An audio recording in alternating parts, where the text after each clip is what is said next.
Kaya ito mga kababayan, dahil dyan, mga kababayan, ito nga ang nangyari, no? Nung lumusot si Chis Escudero, mga kababayan, ay pinalitan si Cayetano. Eto na, tingnan. Pakinggan natin, mga kababayan, yung reaksyon ni Cayetano, no? Kung ano ang kanyang masabi at ano ang kanyang reaksyon ng pinalitan. Ito, pakinggan natin ha.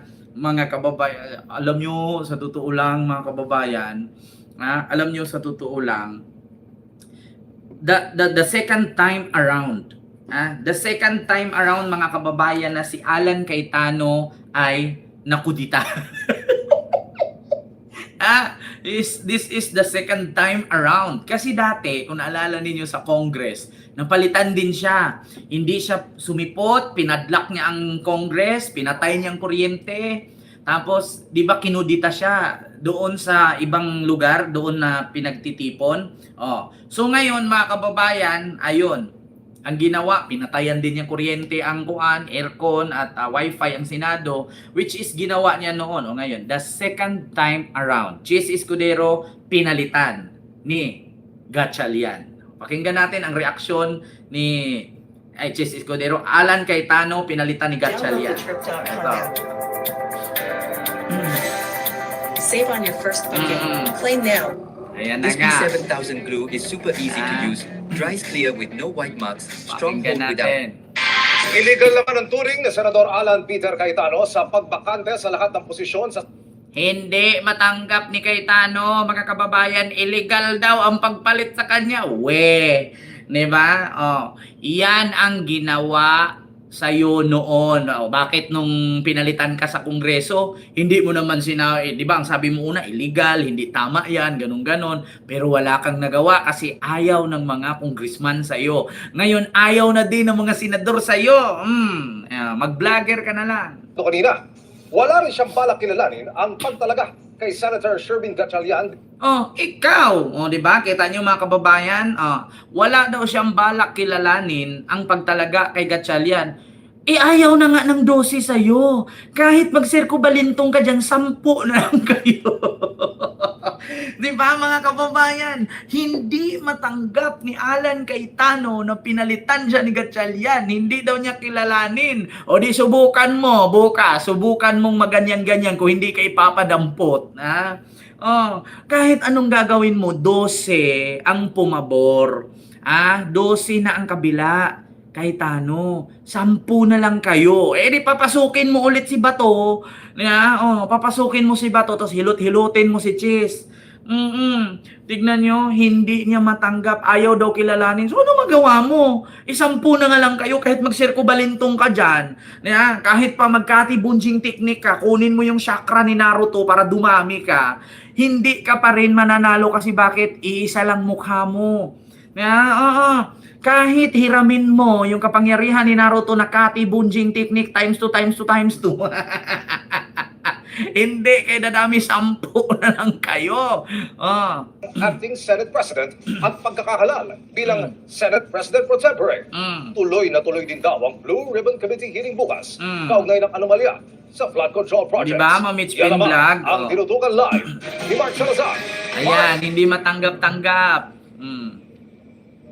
Kaya nga bukas Emil ay nagbabadya yung tensyon Nagbabanta dito sila. sa Senado dahil nga sa Facebook Live ni Senator Alan Peter Cayetano yung kanyang reaksyon sa naganap na Kaya siguro mga kababayan, gustong-gusto nilang aprubahan itong tawag doon, video conference kasi gusto siguro ni Cayetano mag-duty na lang siya bilang Senate President sa Facebook Live na lang siguro. Biruin mo, sinasahuran kayo ng taong bayan tapos diyan ka sa Facebook nagla-live-live. Di ba? Ayan na mga kababayan, hindi matanggap ni Cayetano na pinalitan siya ni Gatchalian. Hindi daw niya kilalanin. Anong gagawin mo? Magtatalon-talon ka? Anong gagawin mo doon? Magdala ka ng Biblia tapos maglabas ka ng Bible verse, sulat-sulatan mo yung pader. Di ba mga kababayan? Ito mga kababayan, real talk lang. Hindi daw kilalanin ni Cayetano ang pagiging Senate President ni Gatchalian. So ano magawa niya? Eh di kailangan kumuha din siya ng 12 o 13 boto. Ang tanong, paano siya kukuha ng ganun? 10 na nga lang sila. 'Di ba? Tanggapin mo na, Cayetano. Ganyan din naman ang ginawa mo noon eh. Yung kay Lord Alan Velasco. 'Di ba ganyan din ginawa mo halos 1 linggo, 2 linggo kang hindi makamove on. Dito. Kagaya ng binanggit mo, dahil hindi niya kikilalanin ang reorganization na naganap dito at ipipilit daw nila. Hindi daw niya kilalanin. Eh, wala ka nang magawa. O, kung gusto mong hindi mo kilalanin, hindi kumuha ka nga ng boto, gawin mong 12. O, yan, alam niyo sa totoo lang, kung ganyan ang gagawin ninyo, pwede kayong ipadampot. Pwede kayong kasuhan ng sedition, pang re-rebuild sa gobyerno yung gagawin ninyo. Pwede kayong ipapadampot bukas, pwede kayong hindi papasukin dyan sa Senado, pwede kayong paharangan ng mga security dyan sa pinto, hindi kayo padyutihin. Diba? Noong pinapapasok kayo, ayaw nyo magsipasok. Tapos ngayong pinalitan kayo, ngayon, mag-ura-urada kayong papasok. Tapos hindi kilalanin, hindi matanggap yung ginawa ngayong bagong grupo.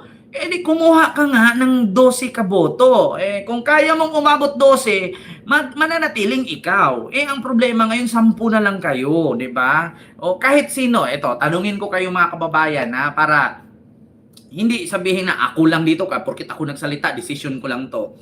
Tanungin ko kayo mga kababayan, paano ba panindigan ni Cayetano na siya pa rin ang Senate President kung 10 na lang sila? Sige nga, mga kababayan, like po tayo, mga kababayan, pantay po natin yung like.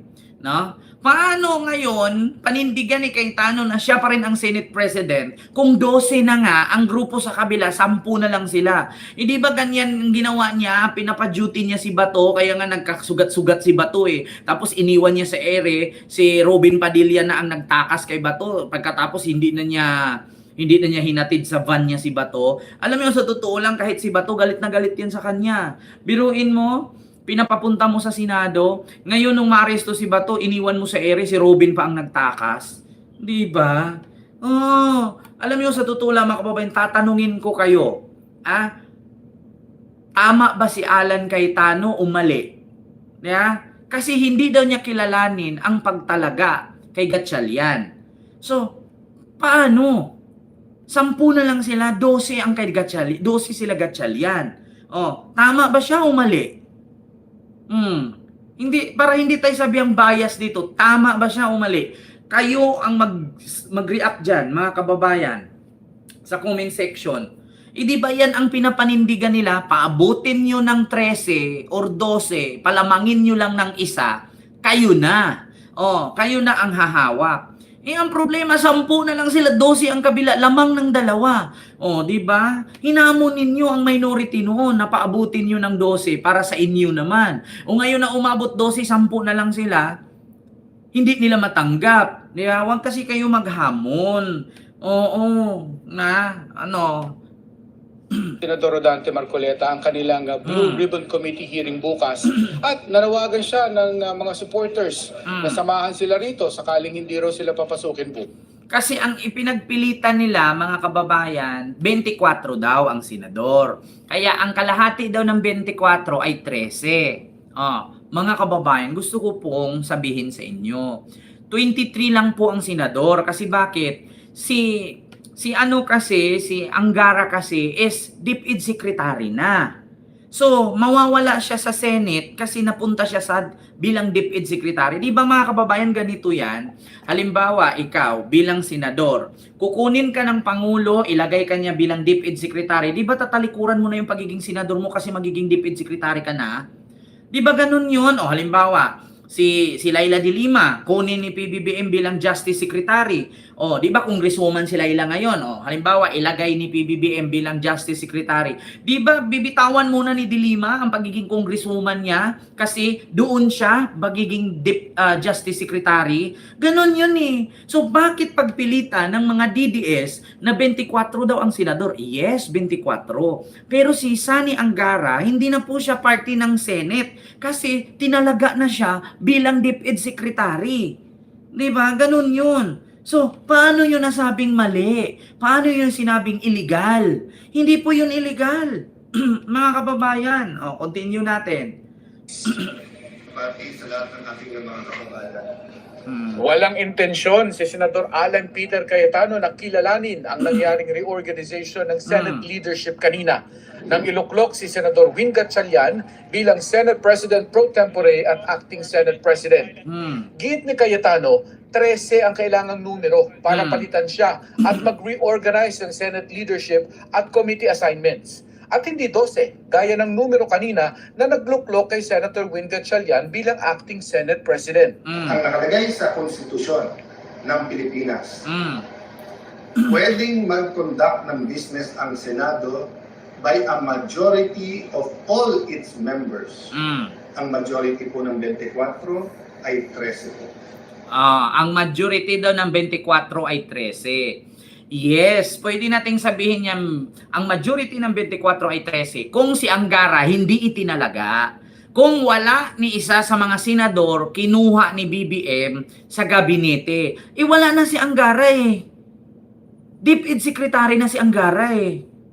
So sa madaling salita, 23 na lang ang senador. Maliban na lang kung hindi si Angara ginawang DepEd Secretary. So, 13 pa rin.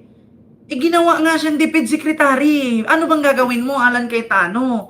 Papagurin mo si Angara? Tatakbo sa Senado, tatakbo sa DepEd, tatakbo sa Senado, tatakbo sa DepEd. Ikaw nga, kalapit-lapit mo lang dyan at tagig ka lang at Pasay, hindi ka nga pumapasok. Diba? Oo, mga tanga-tanga lang, diba, mga kababayan? Oo. Hindi ba niya alam yan? Majority talaga is 13. Oo, lalamang ng isa. Ang problema kasi, wala na nga si Angara. Ano pa bang gusto nyo? Hindi nyo na kayang linlangin ang tao. Pangalawa, si Jinggoy nakulong na din. Actually, kahit nakulong si Jinggoy, senador pa rin naman siya. Oo. Ano daw? You're wrong. Angara terms is over. Ha? Over na over na ba ang termino ni Angara? Senador pa rin si Angara eh. Kinuha lang siya ni BBM. Kasi po, ang numero, yung sinasabi po nilang kaso, yung po ay ibang-iba. Nag-adjourn po kami nung nag-walk out sila. So that means they have to call the roll at kailangan 13. Nag-adjourn daw sila nung nag-walk out ang minority. Sige. Di ba nag-adjourn kayo, nag-walk out ang minority? Di ba nung pumasok din sila, wala din naman kayo eh. Di bawi lang yun. Ganito yan eh, mga kababayan. Nag-adjourn daw sila, nag-walk out ito sila Risa, sila mga Tulfo, si Subiri, sila Gatchalian. Nag-adjourn kayo. Di ba pagka kinabukasan pumasok sila, hindi kayo pumasok? Di quits. Kasi kung ireklamo ninyo, nag-adjourn kami kasi nag-walk out sila. Pumasok din naman sila na hindi naman kayo pumasok. Di wala kayong pinagkaiba doon sa pag-walk out, doon sa hindi nyo pagsipot. Ganun lang yun. Diyos ko naman, Alan, hindi mo lilinlangin mo pa yung tao. Nilinlang mo na nga ang mga DDS sa paggamit mo ng Bible verse. Pati ba naman sa mathematics, lulukuhin mo pa. Hindi ka ba marunong magbilang? Di ba? Nilinlang mo na nga ang tao na kunwari makadiyos ka kasi gumamit ka ng Bible verse para sabihing mabait ka. Tapos ngayon, ultimo sa mathematics, mahirap ba i-minus at i-subtract o i-divide or i-addition? Yung 24 minus 1 equals 23. Kalahati ng 23 is 20. Is 12. Diyos mio Marimar. Mahirap ba intindihin yan? Magiging majority niyan is 12 kasi 23 na lang. Diyos ko, nilinlang mo na nga sila sa Bible verse. Lilinlangin mo pa sa mathematics. Sa bagay, kaya mga DDS, bobo naman yan, di marunong magbilang. Yung binabanggit nilang kaso po, hinahamon ko lahat ng abogado. It is not applicable. Kasi doon po, tuloy-tuloy yung sesyon. Tinigil, tapos sinabing, may continuing po Hinamon daw niya lahat ng abogado. Akala mo naman top-notcher ka. sila. Kung titingnan niyo po ang Rule 1 and 2 ng Senado, na ayon to sa Philippine Constitution, para i-elect ang Senate President at ang Senate President Pro Tempore, ay kailangan po 13. So paano po nila alisin si Senator Loren Legarda kung 12 lang po sila? At kung siya, Napakasimple lang yan. Napakasimple lang yan. Paano daw alisin si Loren Legarda kung 12 lang sila? Hindi nga sumipot eh. Diba? Nagtawag nga si Gatchalian kanina. Anong sabi ni Gatchalian? Any objection? Kung nandoon si Loren, nag-react siya, hindi siya mapalitan. Wala siya dun eh. Tinanong pa nga, diba? Ilang beses, sabi nga ni Tito Sen, sige, ideklara ko ang Senado ngayon, lahat ng posisyon ay bakante. Tapos sabi ni Gatchalian, any objection? Wala. Diba? Kung nandoon si Loren, sinabi niya, hindi po pwedeng ganun. Hindi po pwedeng ganyan. Hindi siya mapalitan, wala siya dun eh. Ni isa ba doon may nag-react? Parang kinasal lang yan eh. Sinong tututol sa kasalang nito? Wala namang tumutol, di tuloy ang kasal. Ganun lang yun, Alan, Diyos ko naman. Ganun lang yun. Di ba sa kasal, anong tanungin ng pare? Ang kasalang ito, meron bang tututol dyan? Ikaw, Eho, mamahalin mo ba itong babaeng ito sa hirap at sa ginhawa? Ikaw, Iha, mahalin mo ba ang lalaking ito sa hirap at sa ginhawa, sa gutom? Sa hindi?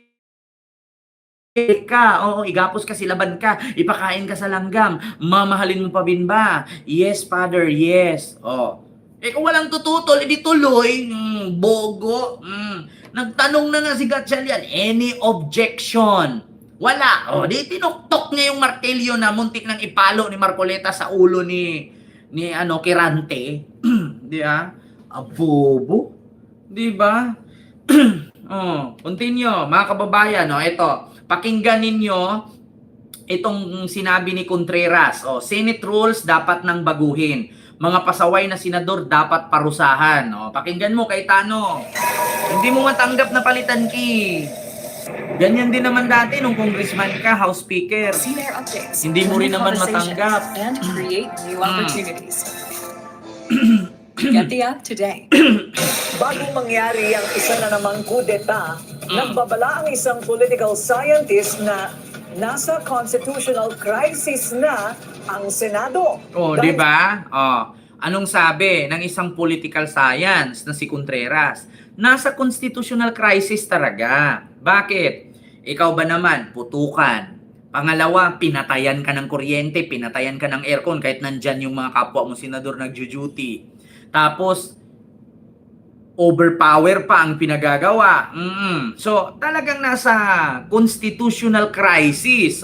Dapat baguhin. At una, mga kababayan, isang-isa dyan, yung about sa ethics complaint. Bakit? Wala daw sa ethics complaint na kapag ang isang senador absent ng absent, hindi iaawol at hindi babawasan ang sahod or sweldo. Wala daw yan, mga kababayan.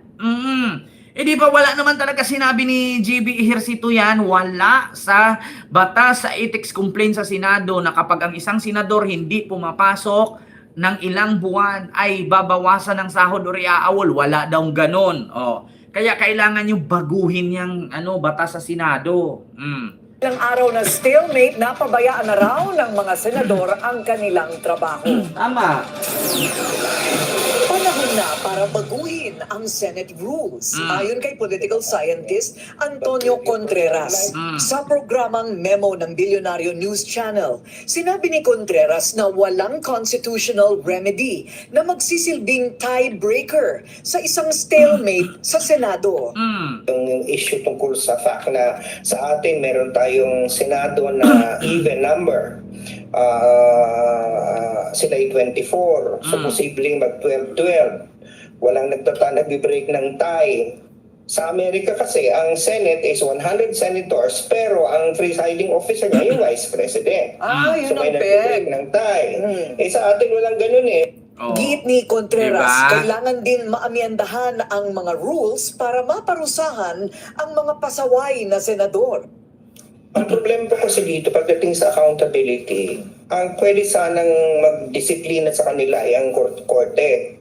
Sa nangyaring for example, Wala. mahirap pumuntang korte para sumingi ng parusa sa mga senador na hindi nagbe-behave. Maliban lang kung ang misbehavior nila talagang nag-create sila ng krimen. Babala ni Contreras, posibleng maapektuhan ng bangayan ng mga senador ang impeachment trial ni VP Sara. Actually, yun nga ang kinakabahan ako. Baka pati ang impeachment trial hindi matuloy kung wala silang quorum. Paano sila magkakaroon ng ay level lang ako mag-appear, di ba? At yung presiding officer hindi pumunta. So I think that's that's probably a problem where may constitutional remedy. Kasi impeachment is a constitutional process. Kapag sila ay hindi nagmagampanan yung proseso yun mismo, baka pwede na. Kung tutuusin mga kababayan, yung ginawa ni Cayetano sa Senado, yung putukan, pwedeng magdeklara si PBBM dyan ng pwedeng gamitin ni PBBM yan. Kasi biruin mo, kung ang isang ahensya ng gobyerno, no? Kung ang isang sangay ng gobyerno ay hindi magkakasundo, no? Pwede yung sinabi ni Robin anong tawag doon, yung majeure, ano ba 'yon? Force majeure. Pwedeng gamitin yan eh. Yung kaguluhan sa Senado na hindi magkakasundo yung mga senador, nag-walk out, putukan, away, sagutan, overpower, pambabastos sa kapwa senador. Pwedeng gamitin ni PBBM rason yun, magdeklara siya ng tawag doon, revolutionary government. Pwede niyang gamitin yan. Pasalamat lang tayo yung ating presidente hindi sakim eh. Kung sakim si PBBM, pwede niyang gamitin yun. Pwede nga siyang magdeklara lang constitutional crisis, pwede siyang ng emergency crisis about sa politics. Pwede niyang i-declare na martial law yun kasi bakit? Bawat sangay, tatlong part kasi ang ating government. Mga kababayan, no? Tatlong klase ang sa ating gobyerno. Kung isa diyan ay hindi mag-function ng ayos, pwedeng magdeklara ng martial law ang pangulo. 'Di ba? Oo, ikaw, ganito. Sa bahay mo, may 3 anak ka. Sige. Ikaw, tatay, merong nanay, may 3 kang anak. Yung 3 anak mo, yung isa, hindi nag-function ng ayos, nag-a-addict. So, hahayaan mo lang ba yung isang anak mo nag-a-addict? Hahayaan mo lang ba yung 2? Hindi mo ba disiplinahin? Either iparehab mo yun or else ayusin mo, disiplinahin mo. Ganun yun mga kababayan. Di ba? Kasi bakit? Hanggat ang Senado ay hindi mapamunuan ng ayos yan, ang ekonomiya, ang tiwala ng tao, tatabingi tayo eh. Kumbaga, ang bahay, 4 ang haligi. Pag ang isang haligi tabingi, do you think ang bahay tatayo ng ayos? Hindi. 'Di ba? Hindi tatayo ng ayos ang isang bahay. Kaya kailangan ng isang bahay pulido, solido ang haligi niyan. Oo. Kahit sabihin natin tumayo yung haligi, kung wala namang ilaw ng tahanan, walang kuryente, paano mo masasabing maganda ang pamumuhay, maganda ang pamilya kung buo ang bahay, wala namang ilaw? Diba? Buo ang bahay, may ilaw, wala namang tubig. Hindi mo siya matatawag na bahay kasi nga walang tubig. Minsan walang ilaw. Bahay nga siya, may tubig, may ilaw, wala namang isang haligi. Hindi maganda. 'Di ba? Tapos inaanay pa. Sige, buo na. May haligi, may bubong, may pader, may pinto, may bintana, may ilaw, may kuryente, may pamilyang nakatira. Kung inaanay, hindi ka ba gagawa ng aksyon? Ganun yun mga kababayan. Kaya si Cayetano, ayun, napalitan. Anay kasi. Di ba? Ikaw, bahay mo, bagong gawa inanay, hindi mo ba lagyan ng asite? Hindi mo ba isprayhan ng pesticide? Or insecticide? Pesticide tuloy. Ayon si Contreras na may mga senador na mag-o-over the backod sa minority. Actually, sa tingin ko, ang mga posibleng tumalon dyan, yung 2 Villar. Si Loren Legarda. Yun naman ay matagal na nating alam na, palipat-lipat kung saan-saan. Balimbing nga. Pwede pa nga si Chis Escudero. Di ba? So yun ang 4 na nakikita ko na pwedeng tumalon. Diba? Hindi nga nagkamali si Contreras. 2 Villar, si Loren Legarda, si Chis Escudero. Yan lang naman talaga. Pero baka sa susunod mga kababayan, eto na nga. Eto ang pinaka-aabangan nating big twist dyan. Kasi, syempre, nabuo na. Napalitan na si Cayetano, tuloy-tuloy ng session yan. Siyempre, uumpisahan ng impeachment. Ngayon, kung may 12, kung may 12 na senador hawak ngayon ang grupo ni Tito Sen or ni Gatchalian, 12 sila. Pagdating sa impeachment ni Sara, di ba kailangan 16? Paano? Paano kung aabot ng 16 ang pirma para i-convict si Sara? Yan ang kinakatakot ngayon, mga kababayan. Kasi itong 2 bilyar, pwede nilang ipa-convict si Sara. At itong si Loren Legarda, pwede niyang i-convict si Sara. 12 na sila. Dadagdagan mo pang 3. 13, 14, 15. Isa na lang. Makukonvict na si Sara sa impeachment. Yan ang kinakatakutan ngayon ni Sara Duterte at ng mga DDS. Do you think si Joel Villanueva hindi sasakay? Una, itong 2 bilyar, may possibility tatalon to. Sabi nga ni Contreras, 2 bilyar, si Loren, si Cheese. Tumalo na si Cheese. Paano kung sa butuhan sa impeachment ni Sara, pipirma itong 12, convict si Sara. Pipirma si Loren, convict si Sara. Pipirma yung 2 bilyar, convict si Sara. Isa na lang. Paano kung si Joel Villanueva biglang pipirmang i-convict si Sara? Patay. Diba? Patay. Kasi si Joel, mga kababayan, nagtitimbang-timbang yan ngayon. Kung si Cheese, sabihin natin si Cheese Escudero, babango ang pangalan.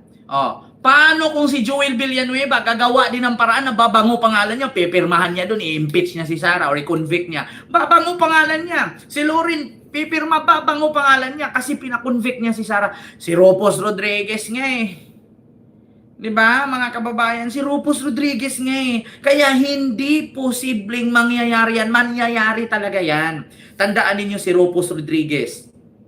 Diba? Nakita nyo si Ropos Rodriguez doon sa Congress. Hindi ako papayag na ma-impeach si Sara Duterte. Ending nag-yes. Napansin niyo napakadaming kongresista na mga DDS.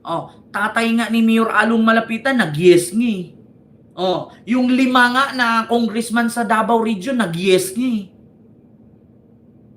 Diba?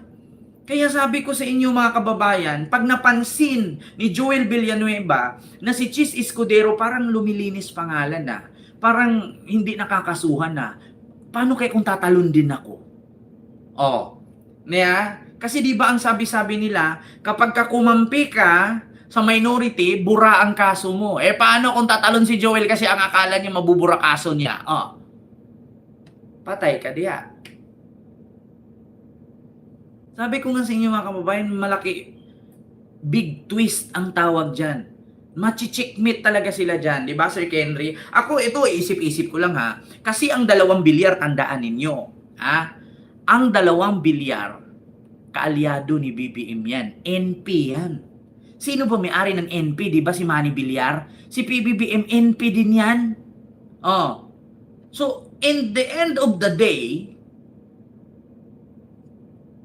mga Villar, kay BBM pa rin bagsak dyan. Sabi ko sa inyo, this is politics. The life of politics is madumi. Diba? Darating ang panahon dyan. Kasi magpapartido-partido na yan Panye-panyero na yan kapanyero ko yan, kapartido ko yan, kaalyado ko yan. Syempre doon ako papabor. Niwala kayo sa akin, mga kababayan. Sa ngayon kasi, yung mga bilyar, floating yan. Bakit? Iniimbestigahan sa flood control yan. Floating yan. Kung malaman-laman nila, sabi kasi ni Jinggoy, pag tumawid tayo ng bakod, buburahin ang kaso. Paano kung totoo nga? Tatanong lang Paano nga kung natotoo nga binura ang kaso ni Cheese? Siyempre, tatalo na ang bilyar. Siyempre, tatalo na si Joel. Siyempre, pati si Loren, tatalo na din yan. Sabi nga ni Contreras, alam naman natin si Loren kung saan pumapaling-paling yan. Diba? Ayan mo na yan si Amy. Walang kwenta yan Diba? Sabi ko sa inyo, mga kababayan, naiipit ang magkapatid na Bilyar kasi may kaso din sila, sabit din sila sa flood control, pati yung business nila sa Security Exchange and Commission. Oo, at ang bagsak niyan sa Sandigan Bayan at sa Ombudsman pa rin. Oo, nako, mga kababayan. Kaya, continue. Para rin kay Professor Contreras, ang pinakamalaking kontribusyon ni Senator Alan Peter Cayetano ngayon sa bansa ay wag nang kumapit sa Senate presidency. Manatiling nakatutok Diba? sa bilyon na Ang pinakamalaking ambag ni Cayetano ay wag na, mag-resign na. 'Di ba? Oh, so yun ngayon mga kababayan ang kinakatakutan nila. Ngunit